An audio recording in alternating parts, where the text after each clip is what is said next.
রংপুর সদর উপজেলার হরিদেবপুর ইউনিয়ন বিএনপির আয়োজনে আসন্ন জাতীয় সংসদ নির্বাচনের তফসিল ঘোষণা হওয়ায় স্বাগত মিছিল অনুষ্ঠিত হয়েছে।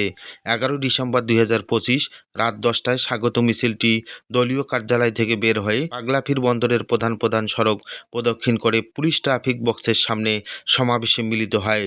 হরিদেবপুর ইউনিয়ন বিএনপির সভাপতি সৈয়দ আব্দুর রাসেলের সভাপতিত্বে সাধারণ সম্পাদক সুরুজ মিয়ার উপস্থাপনায় বক্তব্য রাখেন রংপুর সদর উপজেলা বিএনপির সাংগঠনিক সম্পাদক মতিকুল ইসলাম প্রামাণিক, হরিদেবপুর ইউনিয়ন বিএনপির সিনিয়র সহসভাপতি প্রভাষক আশরাফুল আলম, স্বেচ্ছাসেবক দল সদর উপজেলার সদস্য সচিব রাকিবুল ইসলাম।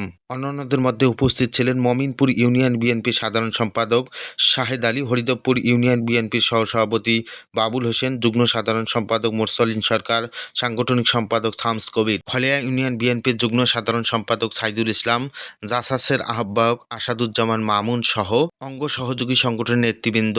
সম্মানিত দর্শক, আপনারা যারা গালিব টিভি দেখছেন দেশ ও দেশের বাইরে, আপনাদের সকলকেই আন্তরিক ধন্যবাদ, অভিনন্দন জ্ঞাপন করছি। জান্নাতুন নাইমের ক্যামেরায় গালিব টিভি থেকে আমি মাহফুজুর রহমান। নেতৃত্বে তাজুদ্দোল্লা সহযোদ্ধা আছেন, জিয়া মোর্চার নেতৃবৃন্দ এসেছেন, স্বেচ্ছাসেবকরা নেতৃবৃন্দ এসেছেন, সকলকে ধন্যবাদ জানাই যে এত অল্প সময়ে এই 30 মিনিটের ব্যবধানে আমাদের একটা ব্যাপক একটা মিছিল আমরা উপহার দিতে পারলাম।